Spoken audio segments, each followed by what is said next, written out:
who do dispatchers typically have conflicts with? The question is not too complicated.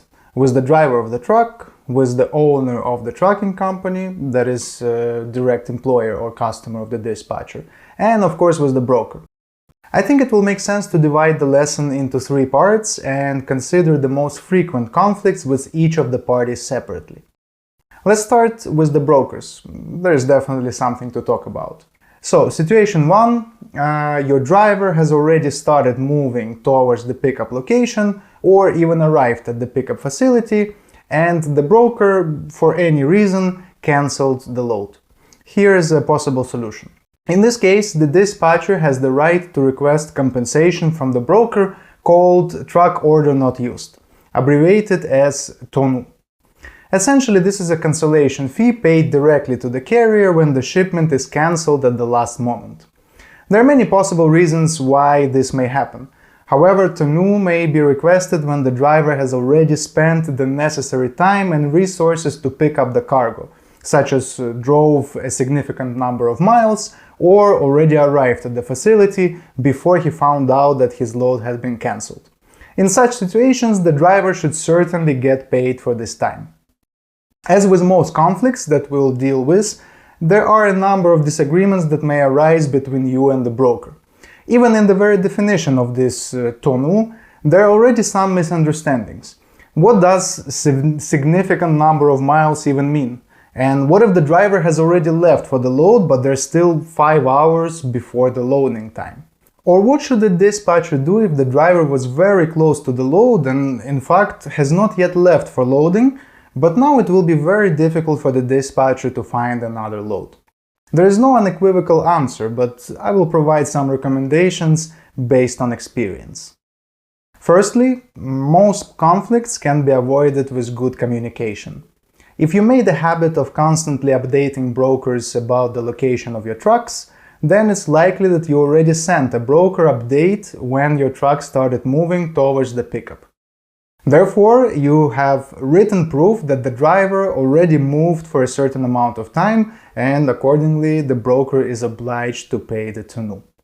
If you didn't update the broker about this, but at least you told him where your truck was located during the process of booking the load, then the decision will be made on the basis of the appropriate amount of time that it would take the driver to arrive at the pickup. For example, if the broker knew that your driver was 3 hours away from the pickup location and he cancelled the load 2 hours before the appointment, this serves as direct evidence that he must pay compensation. The standard amount of compensation is between $200 to $500, but this is not written in any law, so the amount will be the one that you agree upon with the other side. How do you request TONU? Just write an email to the broker. For example, hello, I received your message about load cancellation. The driver is already on his way to the pickup location, or you can even embellish and say, driver is already almost at the pickup location, and I would like to request a TONU in the amount of $300. Please add it to the rate confirmation. This is just a template. You can add anything there depending on how far your driver actually moved towards the pickup, what kind of relationship you have with this specific broker, and so on. The same can be done via a phone call, but I always recommend email.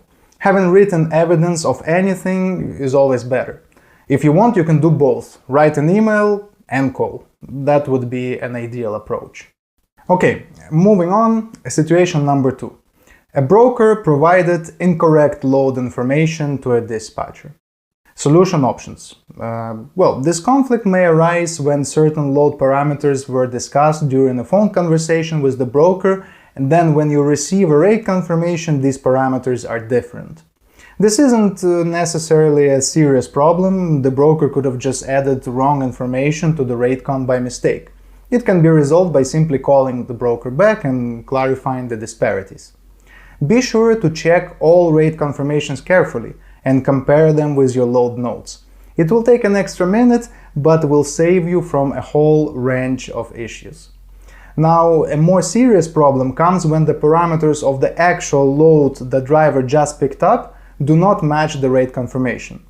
For example, the broker declared 35,000 pounds on the weight, but the actual loaded weight was 45,000 pounds. The process of solving such an issue is the following. Once you get notice from the driver about the discrepancy, ask him to stay put until you resolve this. Additionally, ask the driver if he can send you any proof. In our example, it can be a scale ticket, a photo of the weight, a screenshot, anything. Check with the company owner or your manager, whoever is the decision maker, what they would like to do. They might refuse to hold this weight or request compensation. Then email the broker explaining what the problem is and attaching the proof if it's available. Follow the email with a phone call. During the call, don't forget to mention what a big problem this whole situation is causing to you and the driver. For example, the driver got loaded with 45,000 pounds while the rate confirmation stated 35,000 pounds. My driver never loads his truck with so much weight and my boss doesn't want to move this load. I can convince him to move this load, but I'm going to need a small compensation, at least extra $300. Or here's another example on a similar topic. The rate confirmation stated a 1 p.m. appointment, but the facility is not expecting your driver until 4 p.m. In this case, you can write the following. My driver arrived at the delivery location, but they are telling him that his appointment is at 4 p.m., not 1 p.m. This is a huge problem for us because the driver will be late for his next load. I'm going to need a compensation of at least $300. In both examples, we briefly described the problem, explained the consequences of it, and requested compensation. There are no specific guides for the amount of this compensation, just like always, it's going to be what you agree upon. If you're not sure how much money to request, consult with the owner of the truck. He will definitely have his own opinion on this matter. Situation 3. A fairly typical issue that arises in a dispatcher's day-to-day is related to lumper fee payment. This payment is only required in facilities where loading and unloading of the trucks are performed by a third-party company, not the shipper or receiver themselves. In Module 3 we explored that a lumper fee can be paid in several ways: debit or credit card, cash, or by electronic check, such as ComCheck, T-Check, or similar. In essence, it's simple. Either the driver pays on the spot with cash or card, and the broker adds that amount to the rate confirmation, or the broker sends a code to the dispatcher for the electronic check, the dispatcher hands it to the driver, and the driver passes it to the lumper. But conflicts arise too often not to talk about it. A difficult situation may happen if, for example, the driver doesn't have cash on him and lumpers don't accept card payments, and the broker refuses to pay by check. Or when the unloading is at night and the broker doesn't pick up the phone, the driver doesn't have cash, and we're back in the same situation. The sole and the most effective solution to potential problems related to lumpers would be to discuss this payment at the time of booking the shipment. Just ask the broker, are there going to be any lumper fees? Or will you be paying for the lumpers by check? And do the same with the owner of the truck when starting to work with them. Just ask, is the driver going to be able to pay lumper fees if needed? By checking this in advance, you'll save yourself from unnecessary arguments, late night phone calls, and so on. Situation number 4. The receiver rejected part of the cargo due to poor quality, damage, or any other reason. Most often this situation happens when working with reefer trailers. This, of course, should immediately be reported to the broker, and he in turn will consult with his customer. In the best case scenario, if the recipient rejects a small portion of the product, such as maybe a couple boxes, the broker will typically simply ask you to get rid of it.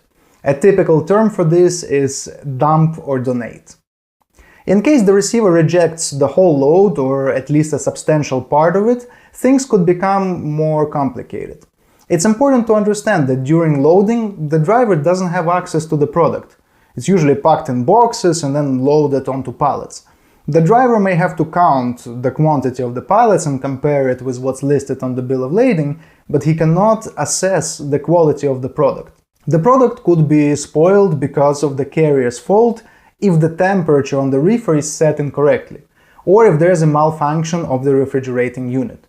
Most modern refrigerating units are equipped with a computerized temperature monitoring system. If a conflict arises, the broker may request a temperature report. That's something you can request from the driver and then send it to the broker for inspection. If it turns out that the driver is really at fault, the company owner will have a problem. The broker will file a claim with the carrier's insurance company. If the accident is covered by the insurance, compensation will be paid.